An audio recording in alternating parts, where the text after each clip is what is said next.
All right, good morning, everyone. This is Ferd Bird the Nerd. Mr. Jason Pickles Nichols is out for the day. He has to work, which on a Sunday is not very fun. But I got my very good friend South Paw Brad with me today. Thanks, Brad, for joining and coming through and talking some collectibles, market stuff, all that. Um, how is your afternoon going? I know we kind of talked about it in the prefix, but let's let the people know how your afternoon's going, man. Going good. It was actually a work weekend for me. I'm Okay. gonna go show a house after we're done with this too. So, Oh, okay. but All right. but yeah, it's been good watching some basketball, doing some research for the collectible stuff as well, but also working a little bit. So yeah, it's been a good weekend. Cool. Um, yeah, we were talking backstage, and my Gonzaga Bulldogs were crushed. Yeah, last night, which is okay. They had a really good run. I was telling Brad earlier in the backstage that I didn't think they were going to make it past the second round. So Elite Eight is pretty crazy. And what's going on, Nathan? He is our. Thank you for the comment. I'll wait, Brad, to kind of show off your page and like your Instagram and all that stuff. And if we get more people in the Yeah, chat, sure. Sunday's a little. Well, I think the past couple Sundays. I don't know if it's because of the games, but we haven't had as many viewers as much. But we'll do our best and just kind of run through everything. But and Brad, you were kind of telling me about yourself a little bit. I know a little bit about your background. You're a realtor in South Carolina. Um, what? But you were talking about kind of you collected comics back in the day, and now you're kind of back in it. Yeah, talk a little bit about that, and like kind of your modern or like your recent kind of foray back into comic books. Yeah, so probably like a lot of people during the pandemic, looking for something to do because you're just crazy bored. And Yeah, my oldest nephew reached out to me and he said, "Hey, what if we got back into comics?" And it's something I always enjoyed, and I still had a lot of my older, books sitting around and stuff, and a lot of stuff that I still have that I bought right off the rack, at convenience stores and comic shops and stuff. So and it was an opportunity to hang out with him more. So I said, "Yeah, let's do that." So we got back into it. We were both really more into Marvel, and I just, the more I bought and the more I got into it, I kind of jumped on YouTube and started looking around, and that was just a rabbit hole. You start uh, looking for information and finding channels and watching yeah, things and making these connections online, and so I really enjoyed that part of it. So one of the and I was telling Ferd backstage, one of the things I've enjoyed, they're on the radar is my favorite thing to watch right now, just because there's so much information. It's a different way to start exploring the hobby, researching the hobby, and then there's other things that I never thought about: the video games, the magazines, that kind of stuff. So it really opened my eyes. It kind of changed the way I research and look at comics, but it also opened my eyes to like other opportunities out there, which I feel like was probably the intent of the show, because you've got the panel is filled with experts who focus on different things, the vinyl stuff, the shoes, all kind of stuff. So that's been really cool to look at. But it's great content. I look forward to it every Monday. And the surprise Thursday show was just icing on the cake. So yeah, thanks. yeah, it's good stuff. Yeah, the unboxing videos I do it usually on my channel, but I was like, oh, why don't we do one with Marcus and Trey and just kind of see how that goes. It's it's I look at unboxing shows and it's not like I just like do something a little different to kind of incorporate. I don't want to just do an unboxing. I want to give out some information, right? Um, so I'm glad that you enjoy the unboxing show because it also and I think the coolest thing that I think about both of our channels is like the engagement with the community, right? So it's like Jitsy's you come to Seattle and I'll give you your weekly prize. I'll give you a prize when you come up. Um, but it's also like I don't want like I've always thought of like when I watch YouTube, the best shows I feel are the ones that we're all kind of sharing like this kind of like oligopoly of information versus like a monopoly, right? I feel like our show and like the Discord as well. I feel like I was talking to a friend. His name's he may come in. Well, I hope we'll see you in June. But I won't hold you to it, Jizia. It's all good if you can't make out. But we'll make a good spot for you here, good in Seattle. But I was talking to him about just, man, you see these like Spec 10, Spec 10 episodes, and they're really fun. I love Spec 10. It brings me back to the Wizard days and all that. However, it's like I wouldn't say a lot of it, but like just the more common Spec 10 shows or top 10 comic books, like those books, right?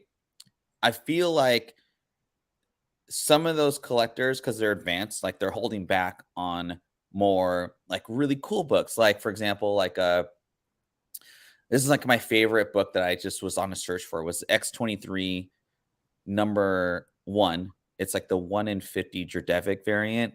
If maybe someday I'll go through it one day, but it's super rare, it's super expensive, and it never goes down in price. But no one ever talks about this book. But I feel like more like I want to say like insiders, but just like true like hardcore, like I'm looking for that book, collectors never talk about it because they don't want the regular Joe to like kind of look for that book and then find it for $50 or $100 like in a back issue bin and whatever. I think OTR we try and get that information out to everybody, so everybody wins. And it's like what's cool about the Discord and the show and whatnot, you can concentrate on just one subject and just wait for that segment and then hit it. Or you can, you can diversify, which is always good in any type of asset portfolio. Or, so you have your choices of where you can hit. You don't have to hit every single thing because, like, if you try and go after every single collectible, you're gonna lose more times than not.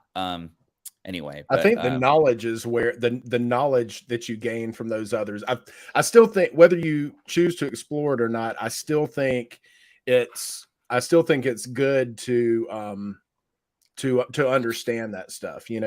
Still think it's good to have some background, whether you choose to do NFTs or whatever. I still think it's good to know. I look forward to all of it, and the cool thing about OTR and the Discord is there's a lot of knowledgeable people in there. There's a lot of, so when you guys interact with the chat on Monday nights, there's little nuggets in the chat, that people are dropping. So it's just it really does have that community feel to it because everybody's contributing, everybody's throwing information out.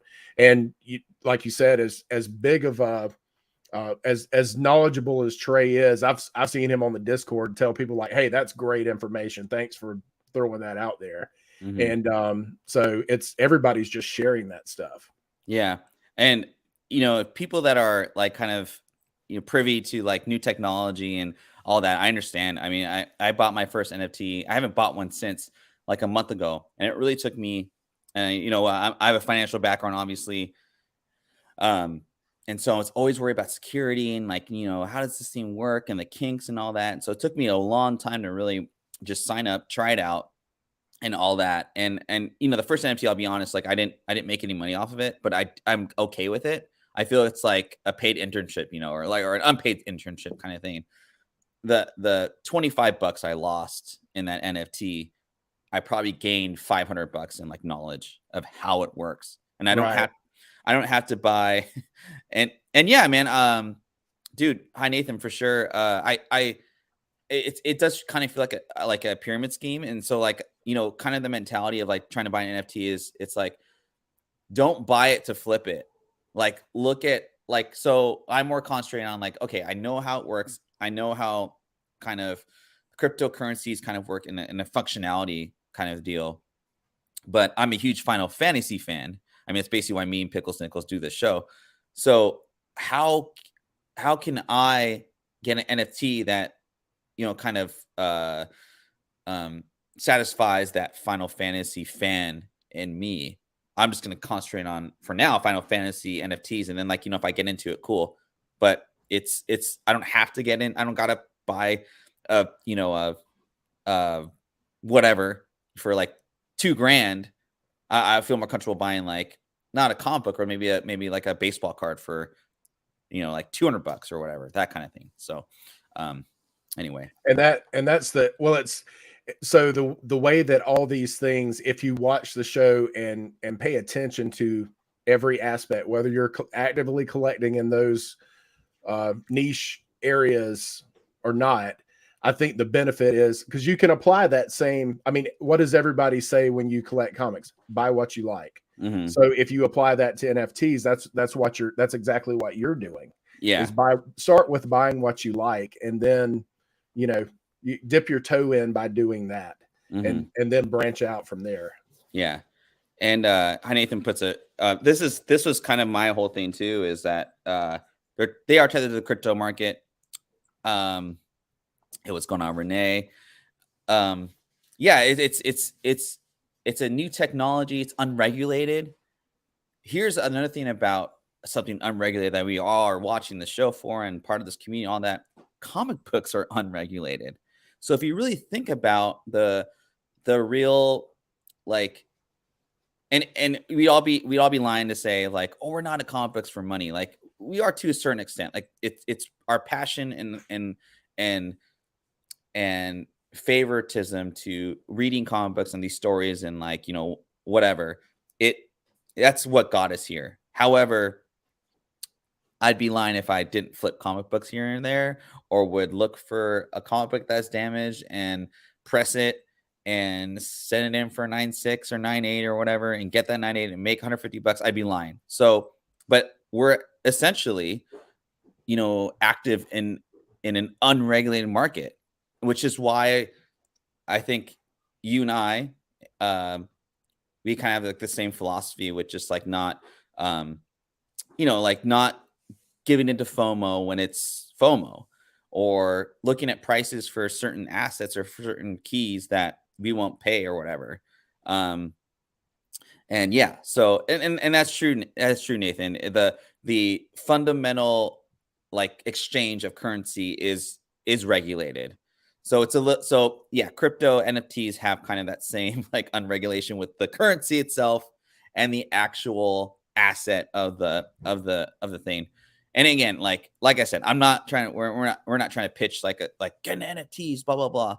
I think it's more of the OTR Discord, the Monday night show that we're part of. It's more informational about it, and it's interesting. I think it's really interesting how the technology really works, in my opinion. Brad, I'm curious of like, what do you like? What's one pro you see in crypto or NFTs, I should say, and then one negative you see in NFTs crypto? I think and I mean, the only NFTs I have are things that I saw, like DC was giving away a free NFT of a book, or for the Super Bowl, they did free NFTs. Yeah. That's the only thing I've ever bought. I think it's interesting. I think it's intriguing. And like I was saying earlier, how can I use that knowledge in what I do actively collect? Like, how can I have that same approach? I think it's exciting because it's new. That would probably be the positive thing, is that it's new, it's exciting. There's people who are way more into it than I am that are doing well and giving insight on it. The negative is, it's the uncertainty, obviously. Yeah. But I think it is exciting, and it's interesting to hear you guys talk about it. Don't get into it if you're not into it. It's not, and that's always kind of been the approach that you guys have taken, on the radar is taken. But just present things as knowledge in general. I would imagine there's a lot of people who don't invest in video games. I mean, I remember at one point how many collectors said it was ridiculous to slab a book. Yeah. Because you want, and now it's like widely accepted. I mean, it's something you do. And I like to add to your point. I don't want to wake up and realize my collection is worth half of what it is. As much as cool as it is to say I buy to read and collect. I don't want to wake up and know that what I spent $5 to $10 for is now worth, I can find in dollar bins. I mean, I don't know that anybody wants that. Yeah. So on some level, everybody wants their stuff to have some value. Yeah. My fiance and I, we obviously we live together, and I told her earlier, I was like, I'm probably going to cut down on buying stuff. We're getting married this summer, and I'm just kind of like, I just want to pare it back a little bit. And she's like, well, thank God they're taking up all the space. And then we got into, I was joking with her. I was like, well, at least the stuff I buy, you can sell. All the stuff you buy just piles up, and you just look at it and decreases the value. It's like a car where like a second you drive out the lot, it depreciates in value by $3,000. And so, we were so when y'all are sitting at the dinner table, you need to have an end. You got to do slides for her, though. Do some slides and show her how she's not completely accurate on that. So no, yeah. None of my Excel spreadsheets work with her. None of these videos do. The only reason, so we're going to I don't know if Nathan or hopefully Wade will join us, but we're going to SummerCon. So it's this con in Puyallup, which is south of Seattle, and Puyallup's like this tiny little town. It's where the fair is. It's where the state fair is, and she's going with me, and she's never gone to a Comic-Con. Never asked her to, but two of the guests are from our childhood. Mario Lopez and Mark Paul Gosselaar from Saved by the Bell are going to be there, so she wants to come along. I bought actually like a team beat for them to sign. Oh, so, that's cool. And there she is. She's right. She's right in the chat. She's in there. But yeah, so she's totally gonna come with, and yeah, it'll be fun. But anyway, we went on to talk about that. But whatever you need to do to get her into it. That's I know. She's got one foot in the door at this point. So. Yeah. We'll see. We'll see when it becomes like legit real, man. I don't know, man. Like she may have to put the foot down, but no, she's really supportive of it, obviously, because she's in the chat. So, but yeah, so like Brad, always like our channel, I should say, is an OTR as well.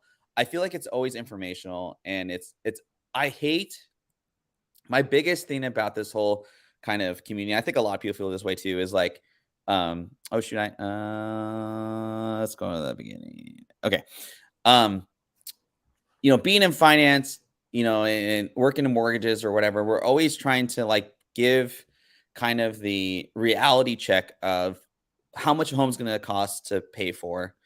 You are on the real estate side, and like, showing people this house, and like, people are asking you, how much is this house worth? Like in your opinion, compared to comps and all that. And so you come from the actual buy part. I'm more of the like, this is what you can afford, kind of thing. I think this particular show, with kind of our background knowledge of how assets are valued and like interest rates and how they tie to like everything asset wise, I think it's serendipitous that we're doing the show together. Jason's great and all that. But with our financial backgrounds, I think it helps a little more to kind of explain all this stuff. So it's kind of why when I approached you about doing a show, I was like, oh man, like this is kind of a good, we'll get some good, kind of rapport back and forth, because we kind of deal with this all the time. And we had talked about maybe opportunities in the future on the professional side of like doing something like this as it pertains to our careers. Yeah, so I think that would be cool too. Yeah, we'll figure that out, definitely.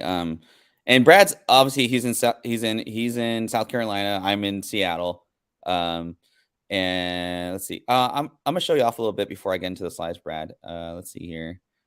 So this is Brad's Instagram. So he does shows on YouTube as well, which I'll go to in a second. But here is his YouTube link. I'll put that in the link right now. So if you guys aren't following, please do so. I'd really appreciate it. I'm sure Brad would too. Thank you. Then, yeah, of course, man. And then can you see this here? Let me do this real quick. And you were wrong. You have more subs than I do.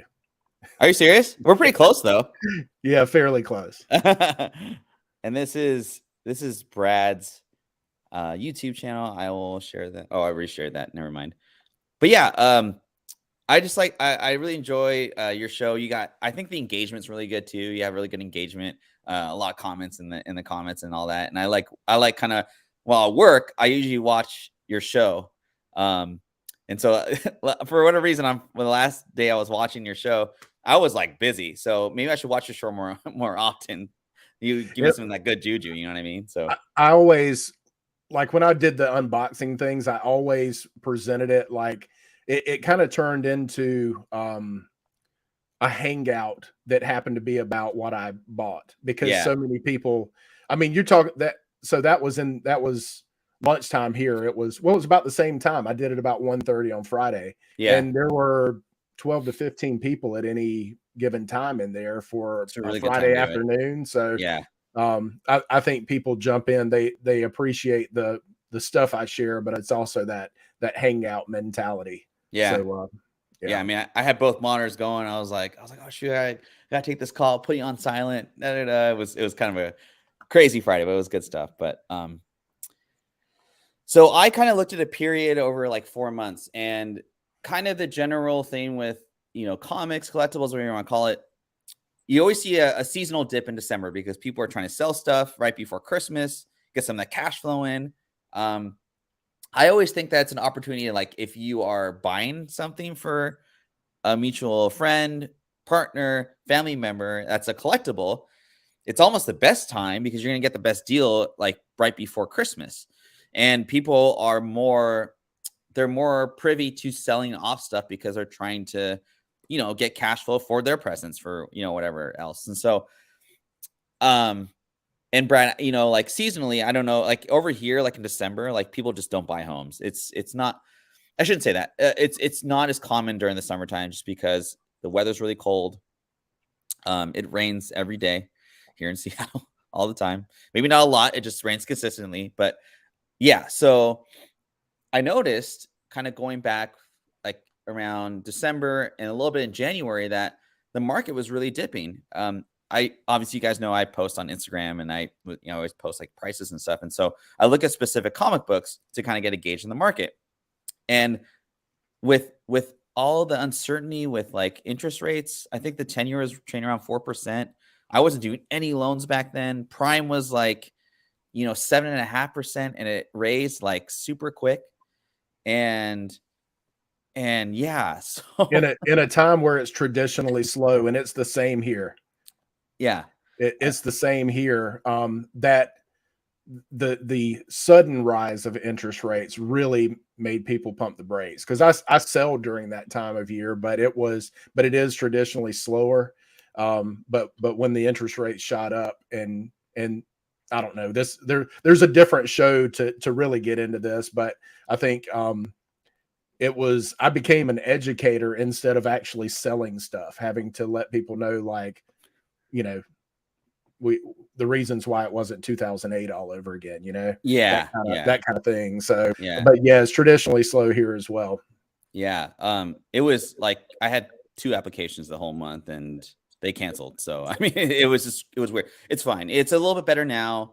The 10 years train around that 3.4% range, and I obviously keep up on it quite a bit. But I just thought, well, if you got cash and you're looking for specific, like, good titles, it might have been a prime opportunity. That's what we're looking at today. So, excuse me.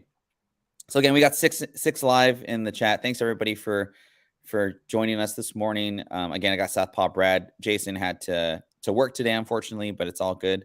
And Brad, that edge number 2 design number 9.8. Watch, it'll shoot up. I guarantee you. I just need to. I have like 4 of them, so I just wanted to see what the market would show. So we'll see. It's in my eBay sales if you guys are curious.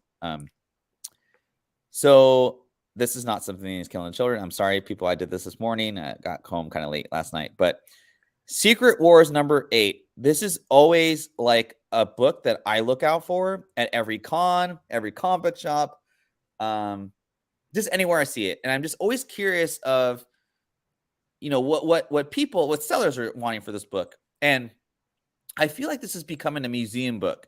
What I mean by that is that sellers are asking way too much for it still, with the hopes or anticipation of, it, going up in price with, the announcements of the movies and, overall maybe buy-in at whatever. But they're not going to get $1,000 for a high grade raw copy. I'm sorry, you're not going to get it. Or a 9.8 if that.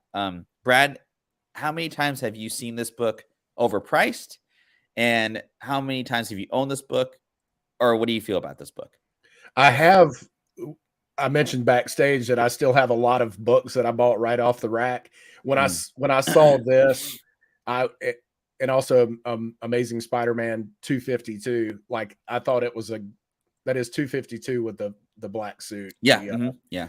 I thought it was a game changer. I was in awe. I mean, I just, when I saw it when it came out, that's when I bought it. Yeah, me too, Brad. Oh, that's so cool. And so I think, if I look at this from the perspective of, housing market and stuff, I think it's a lot of people see the dip. A lot of those dealers see the dip and they're scared they missed out. So they want to recoup. And a lot of times, like with sellers, I missed the market. I want to list my house for way more than it should, I should list it for. I think the same thing happens here. They're scared they missed out on something, and they're trying to, I should have sold it 6 months ago or whatever, and just missed the boat. So they're trying to recoup some of that. Yeah. No, it's a really good point. I did see this. This was actually a good dip to buy. And this is the regular version. I didn't use the Canadian newsstand version because that one's just like, it's a hard book to get. And then the newsstands, that's kind of the book to, I believe, if you're going to put good money towards it and hold it for 2 or 3 years, to buy the newsstand in a 9.8, it's a better kind of bet. But this one, as far as collector and just having that key book, that's going to be, it could be potentially the book to have in 2 or 3 years. I guess you could get this in a 9.8 grade or whatever, but this actually dipped down to 545 according to Cover Price. I got most of the stuff off Cover Price, and actually Elite has this for around 650 last time I checked. There's a Elite Comic Books on Instagram. I'm not sponsored by them. I just follow them. I believe they have this for 650 if you're looking for it in 9.8, which still might not be a bad buy-in. I remember seeing this, and yes, there are a ton of these, but as economics teaches, supply and demand, right? Which is why I think you should get the newsstand if you're going to get this book.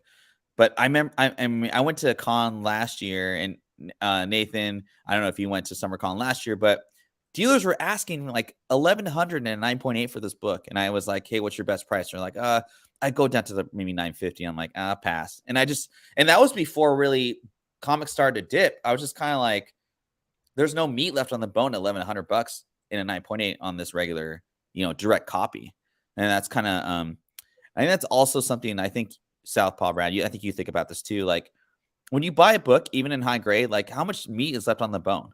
Because if you're not buying it for your PC, even if you're buying it for your PC, you want a little bit of meat left on the bone. Otherwise, you're buying it too high. You know what I mean? Sure. But would you buy this book at 650 and 9.8? I think that's a good deal for it, because one of the things back then, I don't, like Brad mentioned, I don't know how many of these aren't 3.0s. Kids, because we were so excited when it came out, I read it multiple times, multiple times. And that whole series, if I saw here, we have Second and Charles, which is kind of like a half price books play kind of place. Cool. So they have, just boxes and boxes of $2 comics. And I found a couple of anything in this run, any issue in this run, I will buy if I see it for a really good price. Yeah. It was just a really cool series, and just the idea at the time, these heroes, the best heroes fighting the best villains in one location was really intriguing for a young South Paw Brad. for young cub. Yes. Cool. Heir to the Empire. Okay, before I go into the slide, I'm curious. Did you get in? Were you a Star Wars fan ever? I always considered myself a Star Wars fan until I started collecting comic books again and Mhm. getting on YouTube. And now I never say it because there's real Star Wars fans out there. I loved all the movies. My parents took me to see the first Star Wars in the theater when it came out, and so I was. I mean, it was, and I had to have the poster. I had to. My mom bought me the album with it had to have the original Star Wars theme on it, like just the theatrical music. Like I wanted the Star Wars theme. So I was hardcore into it. I've still somewhere around here, I've still got some of my original Darth Vader and Luke Skywalker toys. Oh, cool. They're loose, of course, and I Yeah, played that's with them like okay. crazy, but it's cool to have. So I don't say that anymore because there are real Star Wars fans. And this was in all of this transpired in the time when I wasn't collecting. I've been following this and listening, but I don't comment very often because I don't tell people I thought this guy was a Star Wars fan, but I'm not a real fan compared to a lot of these guys who did the. I know you're big into the Dark Horse. You like the Dark Horse stuff a lot. And hi Nathan, you put out some good news out there. So yeah, there are the newsstand that goes for hella, and this one's like the cheaper version, but still pretty expensive. I actually I was jaded a little bit by Star Wars. So when I was growing up, I would always watch Star Wars Empire Strikes Back on TV. And like my sisters weren't really into Star Wars, and my parents were definitely not into Star Wars. So there wasn't really anyone older than me like introducing me to Star Wars. And so the first Star Wars movie I ever saw was Empire Strikes Back. I never saw New Hope until like 97. So I was growing up, I was always watching Empire Strikes Back. I never really got the whole Luke, I'm your father thing. Like I didn't get the climax part of it. It was just didn't make sense until like 97.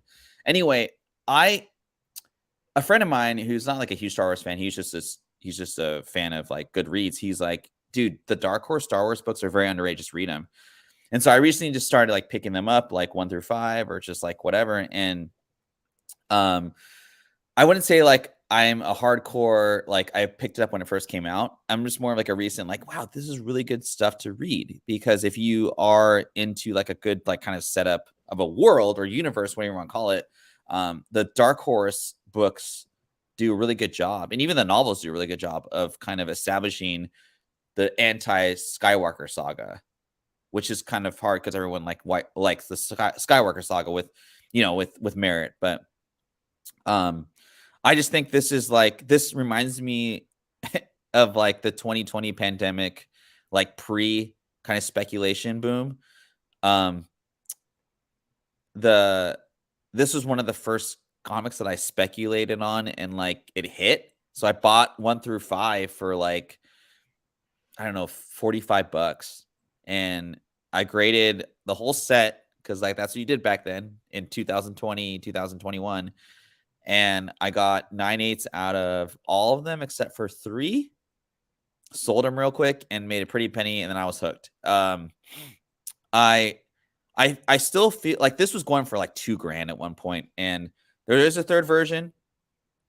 If you guys are looking out for this book, hi Nathan's putting out some good juju out there. I remember this going for like 15 to $2,000 in this version during the pandemic. We don't really talk about pandemic prices, but it dipped down to $865 and 9/8 during the kind of Christmas season.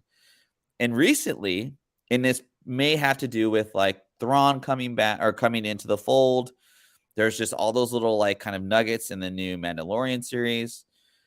It went up a little bit to 1,043. I can't say whether or not I feel like that's a fair price, but 865, if you're holding it, if you're definitely dip buying this book, I feel like that you're doing pretty good so far. You got equity in this book. Automatic equity as we call it in our industry, right? Have you ever had this book, or have you seen it for just like crazy amounts? I remember when the spec hit. It was, yeah, in the time frame you're talking about, and it was crazy. Yeah. And if you bought in December at that price, you're probably, if you're looking to move it, you're probably happy you bought it then, because just the reading the tea leaves and what I mean, because you would have bought it not knowing what the Mandalorian season 3 was gonna be about. So now there's speculation like who's showing up, and a lot of that conversation's happening in the Discord. There's some great Star Wars content in the Discord. Yeah. But yeah, you kind of read the tea leaves and see what's happening, and see that, you know, there's little clues in the show that are coming. I never had it. This was before my time, but I remember when it was. I looked when people started talking about it, and there's a point where I'm like, you know, I just missed the boat. You know, I just realized I missed the boat. Yeah, and that's how you avoid, you know, having a stack of books you ever paid for. Yeah, 100. I have like boxes of books that, you know, I didn't pay a ton for, but so this I generally hate this book. I think this was like I've heard you say that a number of times. I can't stand this book. And you know, I have good friends that love this book and they hate on me for it. And I don't hate on them for liking this book. I just hated on people that there are certain speculators, social media, you know, that the whole foray during 2022, 2021 of like, I'm not going to name any names because I don't do that, but there's people pushing this book to where I knew they were buying like 50 copies of one and just selling them for triple. And now you can find the regular cover in dollar bins. I don't think I got into that because I was just like, I don't believe in this character.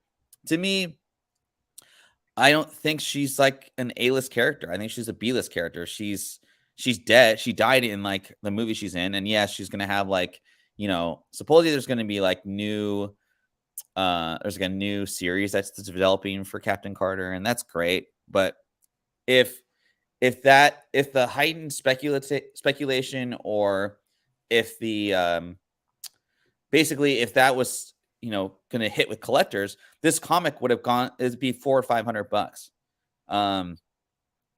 What's up, Manio? This is like and the reason I hate this book again is because this is a typical like bait and switch, in my opinion. This is like a typical, hey, buy, like this is GameStop at 500, in my opinion. This book came out in 2022. It was like the height of FOMO was like that. It was like last summer, and everybody was like, "This, you got to get this book." People were paying like, you know, 200 raw. 9.8s were going for like $450. I put this on a Whatnot auction as, I think this was like, I think I had to buy it now for like 150 on it, or like $100 9.8, or no, $100 raw. Because I was like, well, you know what? I'm gonna sell it for $50 less than it's actually going for, and somebody bought it, and I hope they got a 9.8 and flipped it right away. But yeah, $450 in 2022. December, I looked at the prices here. $174 and 9.8. Currently, though, if you bought this book, you're down $50. I wouldn't pay more than $75.98 for this book. It's a 1 in 25. It's a beautiful cover. I'm not hating on the cover, but yeah, dude. Have you ever bought this book, or did you get into the foray of the FOMO with this book? No, because I was the same way. I mean, so many shows were talking about this 1 in 25. I didn't well, my shop, I mean, maybe that's the blessing and the curse of being in a smaller market. I don't know that they bought enough to get one of these to start with, you know. So because there were 4 other covers too, you know. I mean, there was several covers of this too. So I agree with you that this character, I don't think she's got staying power. I mean, I hate to say that, but I certainly don't think the What If show can support her.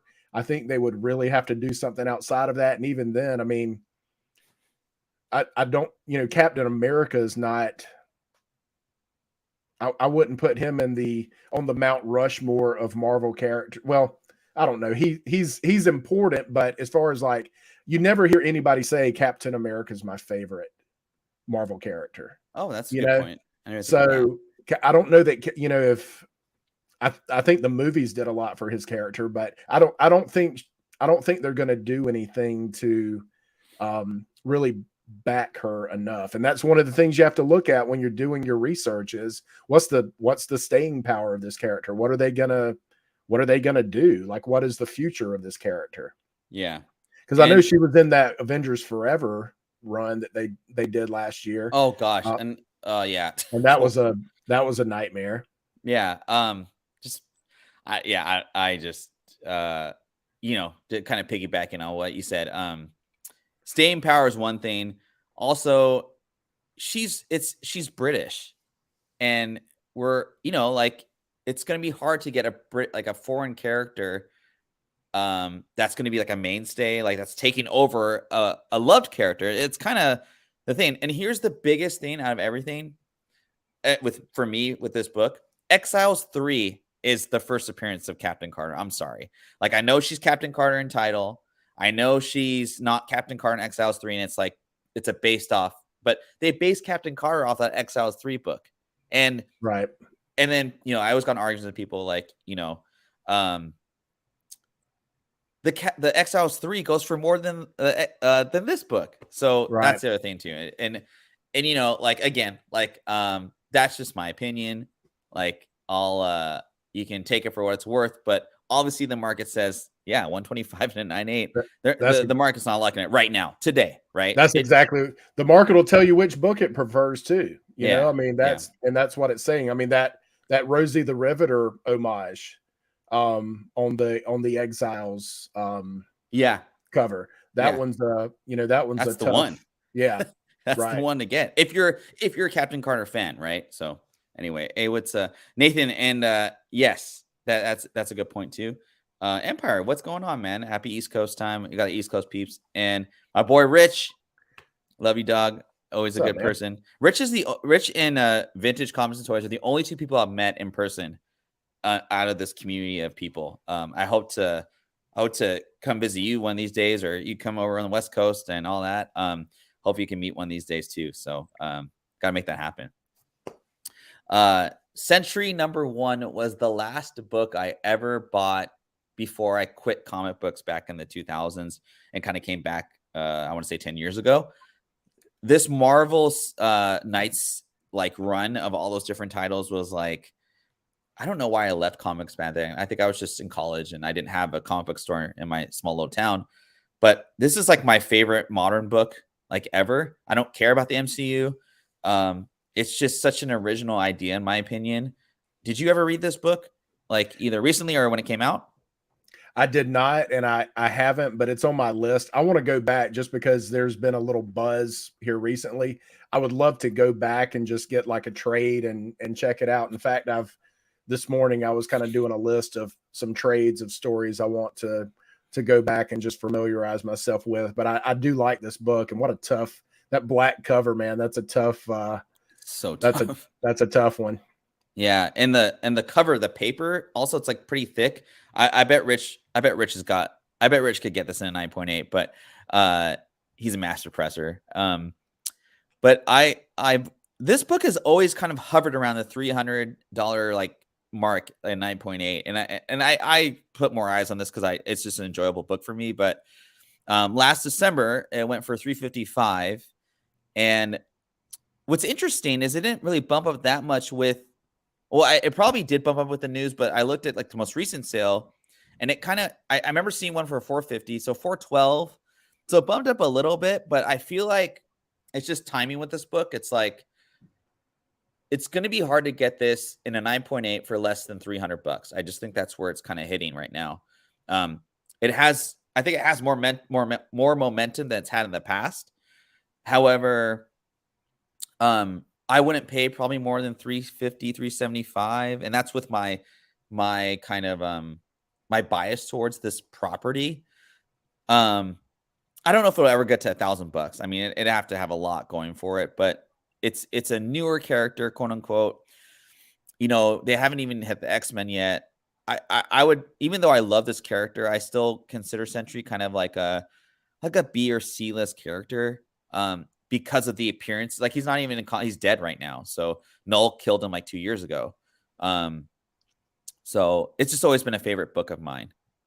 So I do recommend reading like 1 through 5. I read all the time. I read that probably like once a year just for fun. But yeah, it's phenomenal. I love this book. I always pick it. I always pick up the whole series. I'm So, definitely going to go back and do that. yeah. I think, I mean, 350, if you believe in this character, I mean, 350 seems like a very reasonable price. I don't know that's Rich's talent is crunching those numbers on the print counts and stuff, but yeah, I mean, it's a tough black cover book, and the characters cool, and then with the recent information of potentially of being in the Thunderbolts, I'm surprised it didn't maybe spike a little more than that when that rumor came out. Oh, I did not know that. Thank you, Rishi. I need to get that book then. Cool. He's back, I guess. I didn't really, I must have really like just dropped the ball on that one. Thanks, Richie. Richie's always putting me in check. So I do. Well, if you aren't it. reading that title, that you would have never known. So that's I where know. this community is awesome. Yeah. Yeah. Let's see here. So this is the next one. So I went into kind of more expensive books because like, again, like that December buying opportunity, right? But books that just don't really fluctuate, that just hold that value. Batman Adventures number 12, obviously first appearance of Harley Quinn.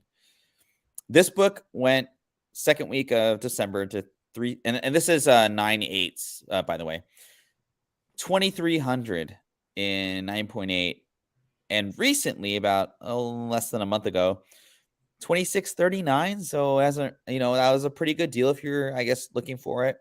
There are multiple. I believe there's a newsstand of this book. There's a reprint, facsimile, all that stuff. Are you and Brad? I know you're privy to Marvel. I am too.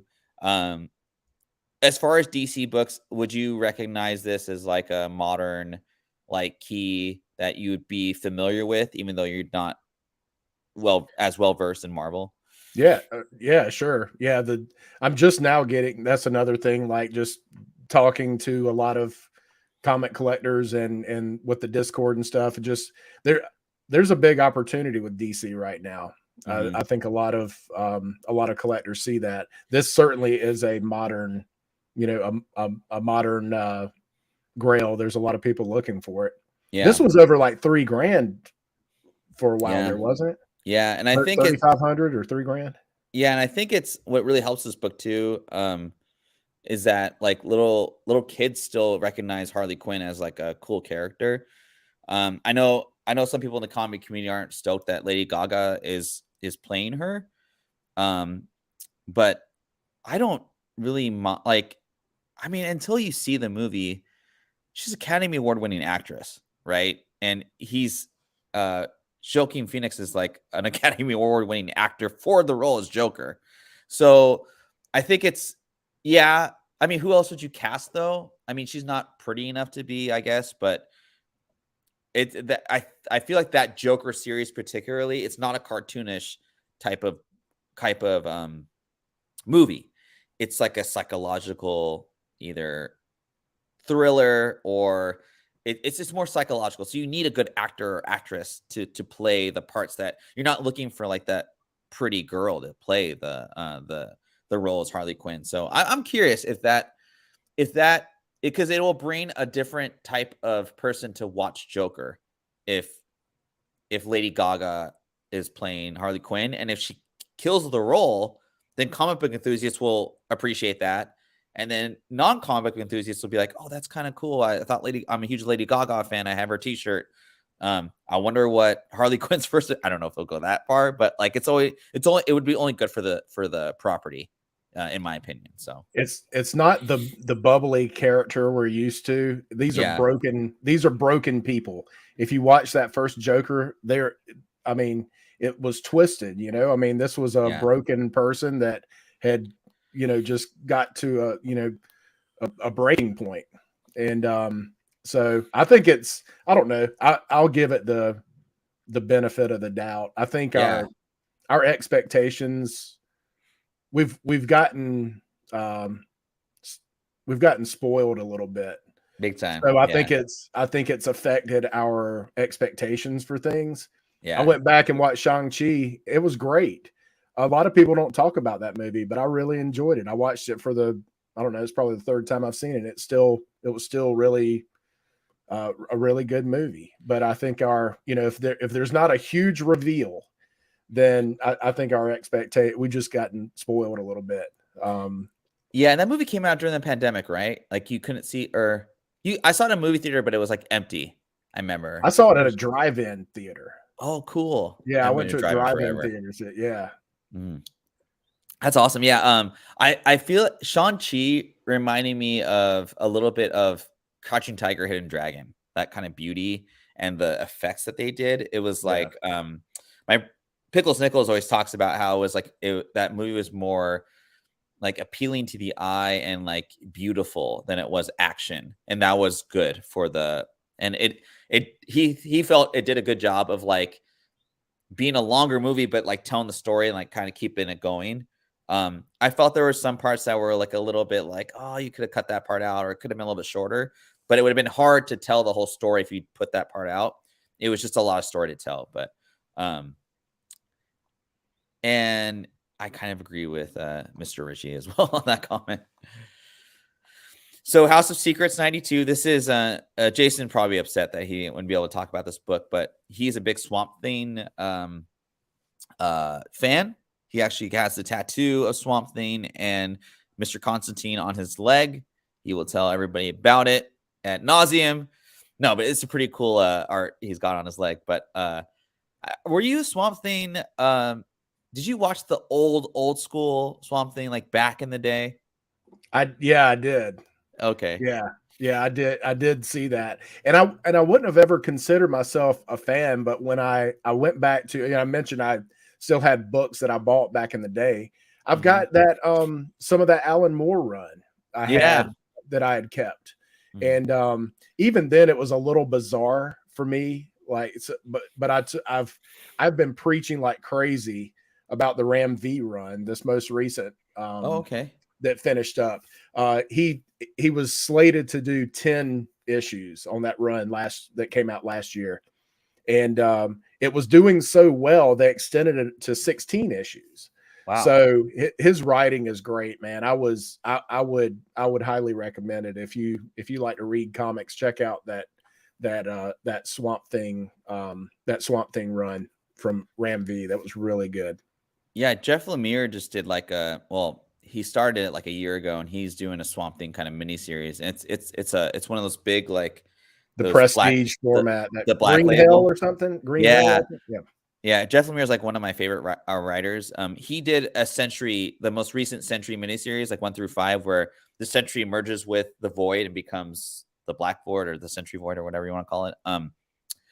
Which is an amazing title. I wish they would have kept the Void, but anyway, Jeff, that's a really good just kind of story. It's really like dark, and the art's really good too. But when I was researching this book specifically, obviously it's an older book, so I was trying to find like a book that's kind of more liquid, that moves around a little more. The 5.0 was the only one I could find, but this didn't really dip. I think people are like, they have the kind of idea of how this book should sell, and they're not willing to go past a certain amount for this book, and I don't blame them. I think Swamp Thing, I did watch the older series back in the day, and then the DC run that came out like a couple years ago on DC, the app. Man, I don't know why they canceled it. I was so bummed. I was watching it during the pandemic, and then I ended, and I was like looking up on my phone. I was like, oh, when's the next season come out? And they were like, it was like, no, it's canceled. And I was like, oh my God, it was such a good show, but a few months ago, I went back and found where I could watch it and watched it. I thought it was good too. I was thinking about buying the DVD and getting it graded just for, I don't know. It was just a minor thought. I don't know if that would actually hold because the show was canceled, and I don't know if it has that like cult following type thing, but everyone I talked to really liked the first season. And if you like Swamp Thing, it might be a good idea to get it graded. I don't know, but it's kind of in my head. Find the VHS of the original movie. Yeah, I looked for that too. I couldn't find it anywhere, but yeah. That was good. Was that on USA Network? I can't remember. Well, it was an actual movie for. I mean, it came because that Alan Moore run on Swamp Thing issue 1 is actually a movie cover. So it's a scene from that Swamp Thing movie back, because that was, so Adrienne Barbeau was the lady in the movie, played his like love interest or whatever. Right.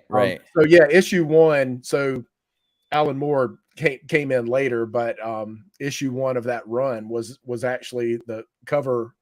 The cover was a movie, a movie cover from that, but it was in the theaters. Like, so you might have seen it on USA, but it was an actual movie. It actually came out back. I had no idea.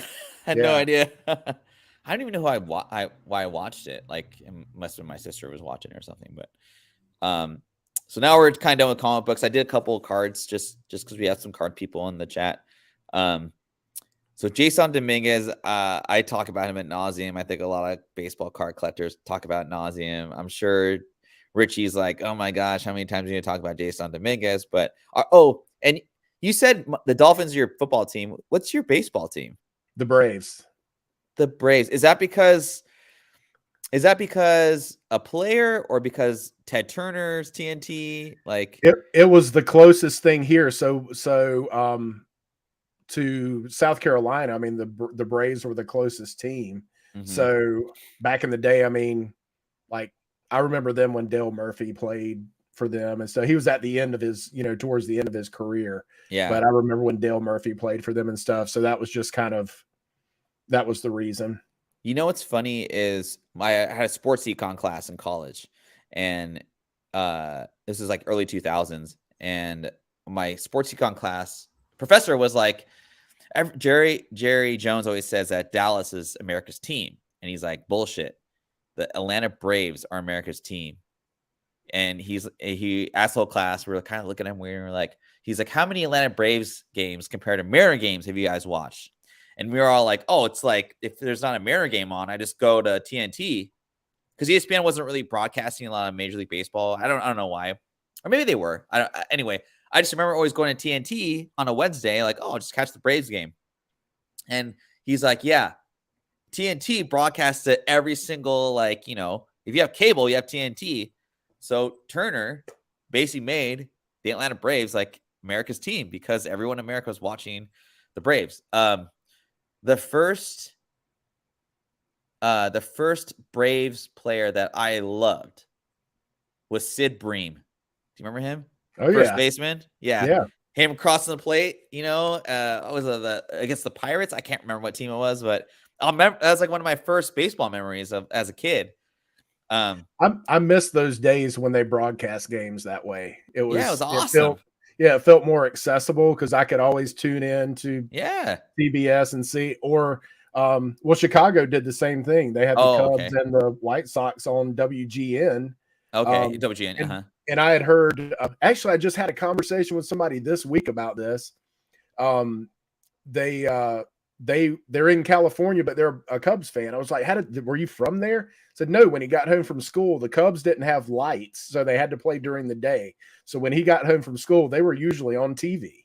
So that's how a guy in California becomes a Cubs fan. So kind of that same mentality. They had to play during the day. That's what Trey was saying on the last podcast we were on, I think. Because he's a Cubs fan. Yeah. And that's the reason why so like my National League team was always the Braves. But I'd never been to Atlanta in my life. I don't have any relatives there. It's just like, oh, Greg Max is pretty awesome. I remember Tom Glavine. Yeah, all those pitchers. Yes. Yeah. Steve Avery. Do you remember Steve Avery? Oh, yeah. He was supposed to be the ace, right? I don't know, but yeah. But anyway, so Jasson Dominguez, I don't know if you know who he is, but he's been nicknamed the Martian. The funny thing with him particularly is this Sapphire Bowman Chrome this year's run, or the year that this card came out, was the pandemic, 2020. I mean, it came out during the pandemic. So I'll always remember this card because everyone was searching for Jasson Dominguez during the pandemic. And I remember like a super refractor 5 of 5 or 1 of 5 like autographed was like listed for like 25 grand. I don't know if it got sold. It wasn't graded either, which is the crazy thing, but he had kind of a tough year last year in the minors. He only hit like, 260 or something, which is still pretty good for a 19-year-old or whatever, right? But, it's huge expectations. He's a Yankee. He plays, he's a 5-tool player. He plays right at the middle. Well, I bought the wrong card. I bought a PSA 10 Bowman Chrome 2020 like subset for $39.99. And what I should have been looking for was this card, because Richie, if you're still in the chat, would say Sapphire, and Yeezy would say this too, and so would McClay. Sapphire is the card set to get. It's just a beautiful card. I feel it's a good long-term investment. I think they started in 2019, their first box, or 2016. I can't remember. Me and Aaron were talking about that the other day, and I can't remember. But he had a really good spring training, like really, really good. And this card has blown up. It doubled and then some in price. So they sent him back down to AA or AAA to kind of get, regular work in, but they're saying like supposedly he could get called up this year at the age of 20 and he could be the next face of the Yankee franchise. He's not particularly my bet if I'm a Yankee investor, quote unquote, but if you would have bought this in December, you would have doubled your money and sold it during spring training. We'll see. Do you think there's an opportunity, since he got sent down, to like maybe out of sight, out of mind, and maybe it takes a little while for him to work his way back up? Well, he could fall back into like, oh, I'm back in AA, AAA, and have a bad, year in AAA. So you have that risk too. I thought about that. It was more of like a hope for me to like get back in at like 150, like maybe 200. The other thing with like baseball cards or just sports cards and collectible in general, off season, obviously no one's talking baseball unless you're a free agent in December. You're definitely not looking at prospects because they're not playing. That's kind of a good time to look at scooping up cards, and then going into spring training is like the time to like not buy cards, honestly, because they're doing well in spring training. All their cards are going to skyrocket like this one has. So yeah, I think it's definitely in the back of my mind with all the prospects I'm looking at. But if he tears it up in the minor leagues, it's kind of like, well, you either gotta go for it now or wait until he makes into the big leagues and just really see. Because if he makes in the big leagues, that's when his cards are really going to go up. But if he flounders like Jarred Kelenic, that might be a buying opportunity, but that's more risky, right? Because there's more activities going on, so you get kind of a better view of him or whatever. So yeah, anyway, you won't maybe go down, get caught up in a few months or something maybe like out of sight. But it seems like as much as you and and I know Richie had but he named a bunch of, on one of their shows, he named a bunch of prospects that he was really into. It seems like the guys that got called down, there might be an opportunity to kind of cherry pick some of those and maybe for me. So the way I collect is there's a price at which I will buy in, and low risk, high reward, but if it doesn't hit, then you haven't really lost anything. Yeah. So maybe there's an opportunity to cherry pick some of those guys. Yeah. Yeah. I mean, that's the way you should do it. Like just have that, look at data. There's so much data out there, we shouldn't be overpaying for anything. At least now, especially the rates are up and all that. So, it's good stuff. And yes, the only reason he's popular is because he is a Yankees prospect. There's a lot of data on him. Market definitely is biased in all sorts of characters, or in all sorts of characteristics. Here's a perfect example of a great player who got signed a mega deal.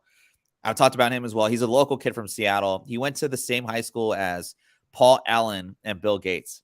So he's basically a rich kid. potential rookie of the year. If and Brad, I don't know what your particular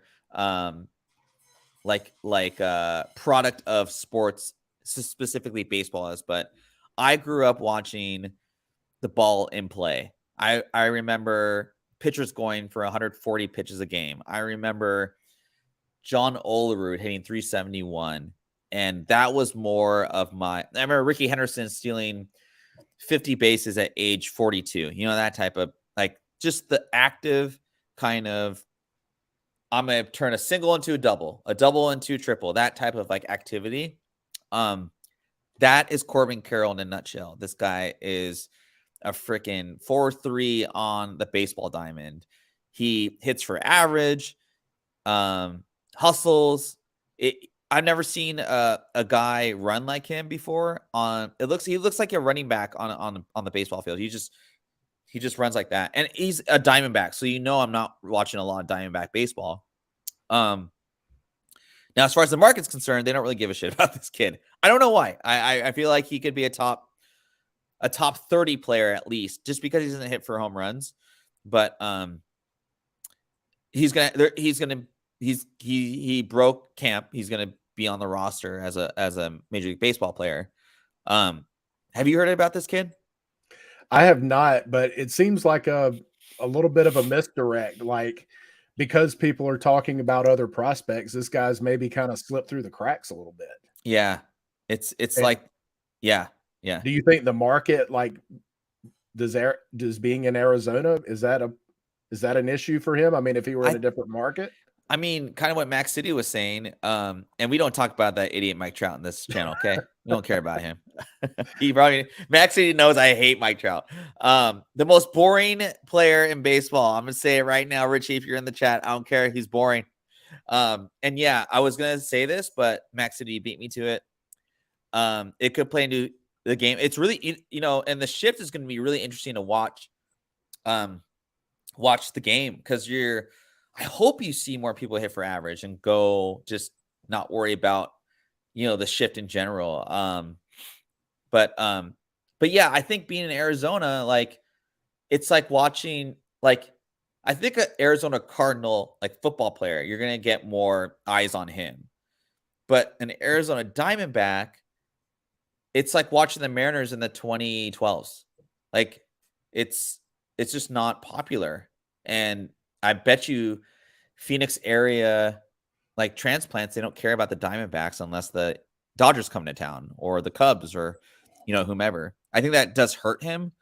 But Houston, I mean, they weren't a big market, and now everybody wants Houston because they're winners. So if they win, winning trumps everything, right? But I don't know. Arizona's such a funny organization because they're not like a hated organization, but like, they sign players to like who is that little dude from Kansas City? He pitched for the Houston. Greinke. They signed him like a $220 million contract for 5 years. That's a big money. It's a big market contract, but they haven't done shit in like the past, like, 22. They've won a World Series. They bought their World Series or whatever. But anyway, so yeah. Yeah, I think that seems cheap for a gem at 10 to me. Yeah, it's a base card, but still, I mean, he's a great player. I know, we'll see. I hope he has a great year this year. I hope it's like 390. I would like to see it get back to old like school. What you're talking. Yeah. And Jason, you're fired. If you're listening, you're fired, man. I'm sick of it. So anyway, that's a conclusion for we'll do a quick market report. We'll let you guys go about your day. Brad, thanks again for joining. My pleasure. Me today. It was really good to talk with you backstage and kind of get to know you. And we'll definitely we'll talk about some different projects in the future as our platform grows and all that stuff. So absolutely. Yeah. Oh, really? I don't believe that, man. I think the Royals did a fine job winning that World. I was cheering for the Royals to win that World Series. That's interesting that that suggests that. Yeah, comic book market report. So I was just perusing through Superman at the Gilbert Hall of Science, 1948. I don't know if this is like a pamphlet or like an actual comic book. Have you ever heard of this? No, it looks Yeah. cool. It's interesting. It's like small and like it's on yellow paper, which I think pops for Superman, obviously. Thought that was kind of cool. And then a CBCS 9.8 of Invincible Iron Man #7 with that first appearance of Riri. I like the 9 cover better, but I mean, this is her first appearance, in my opinion. It's a horrible cover though, man. Have you ever had this book before? No, but I've seen the debate, and it seems like the market is all over 9 and Yeah. instead of this. Yeah. Yeah, it would be cool if is there what is it, just 9 where she shows up on the cover? Is that her first cover, like the second or third print on The first and second print are like show her in the she's little not bubble, like in a circle on the cover? yeah, kind of like the Infinity Man or the like It's like the a Vince. headshot of, and it says featuring Riri. Oh yeah, sorry, Williams or yeah, something. of this cover, yeah, the third print, yeah. That's if you're gonna get that cover, if you're gonna get 7, that's the cover to get, I think. But I just think this cover's so ugly, but Yeah. whatever. Then magazines, Brad, what you were kind of talking on, and what I've actually kind of moved a little more into more research. Magazines is so tough too. I think the thing with magazines, if you really want to get like put good money to it, like I think you're on with Rolling Stones. Like research Rolling Stones in general, and then like focus on Rolling Stones and what works for first cover appearances or whatever. What I'm trying to find, and I may be trying to create a niche that maybe doesn't have a market, is first mentions in specific Sports Illustrated of said player. Like Shohei's first cover, it's beautiful, but he's actually mentioned the year before in Sports Illustrated for the first time. I put that in the OTR, by the way, everyone. I think I actually made a mistake. I told you about it, but I'm going to confirm it. I bought the magazine. I'm going to read it, but specifically I think with magazines, it's very cover heavy. It's not first mention heavy, which makes sense, because people, you want to see the cover of the person, right? But yeah, this Slam magazine with Zion, I thought this was kind of, it's not his first Slam appearance, which is funny. 9.8 went for $500 or best offer, and then Bismarck Key, rest in peace. The Source magazines I thought were always so cool when I was growing up. $52 and 9 bits. I think that's great. That magazine, you could get maybe $200 for it. Who knows? Yeah, magazine market From 93 too. That's pretty nuts. Huh? Those things those old books are beat up, man. Oh yeah, big time. And like they scuff. So like I went trying to find Sports Illustrated for that Wembayama cover that I was mentioning in the Discord. I had to go through 10 different covers to find no scuffs. Yeah, they're hard. Like magazines are tough. They're tough in high grade because you left you got the best covers and then left the others. Yeah. I wonder because one with the Sports Illustrated for kids with the card in it, I had one that had a rip in the cover, and I still bought it because I'm like, well, yeah, because I'm like the card, that one I would probably still have the cards inside. So, sorry, I messed up. The Sports Illustrated for kids with Wembanyama and the card. I scooped up all 2. I could everything. Find. Yeah. I'm gonna grade the magazine though. I'm not ripping the card out. I'm still kind of going on debate about that though. But Wembayama's first Sports Illustrated came out last month, so I went to the store, and they have a bunch of them out there.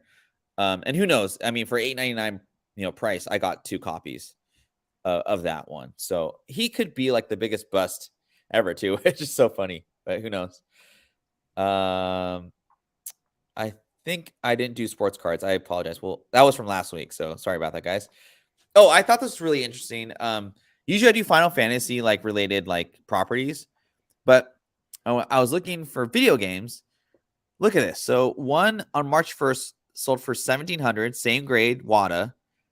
And then another one about a week later, 54, so more bids, sold for 910, which is crazy. So I didn't look at the dates. Like, I don't know if this one's sold on a Monday at like noon or if it's sold on That's a a good Sunday. point. But I was just like, holy cow, man, that's crazy. That's $700 that home dude 6 days later lost out on. Yeah, because I was wondering if maybe it was because the seller rating or something, but the guy with a higher rating actually sold for less. It had to have been the day it closed. Yeah, probably. That had to be it. And I don't do WADA. I just don't like the way the case presents. But yeah. Have you submitted anything? No, I'm gonna try CGC one of these days, but I want to get like 3 or 4 to do the submission. And I probably should have categorized this as Pokemon crazy buys, but they're just crazy buys in general. So 50 large for 1996 original factory sealed Japanese Pokemon set for 50 grand. And then this sold out Bobby 100s or the hundreds Pokemon hat for 420. That was kind of cool if you're a Pokemon fan. Wow. So anyway, wow. Yeah. Well, that's the end of our show, Brad. Thanks for filling in for Jasson. We'll definitely have you on the show once again. Any closing thoughts or? No, it was an honor being here. Keep doing what you're doing because I love on Instagram the sales data. That's cool. That's really, I've really enjoyed that. So keep doing what you're doing, and shout out to the rest of the OTR guys. Y'all keep it up. You're doing a great job. Thank you. Yeah, we'll have our show tomorrow. I got to work on that tonight, so I'll be working on that. And again, everyone, thanks for coming through, hanging out. I'm talking about, I don't even know her. That's Mania. Thanks again, Brad, for coming through. We'll have you on the show again tonight, and then we'll talk a little bit later about just future stuff we can work together. I'm totally down for it. We'll talk about that. Looking forward to it. Yeah, man. Take care, everybody. Have a great weekend.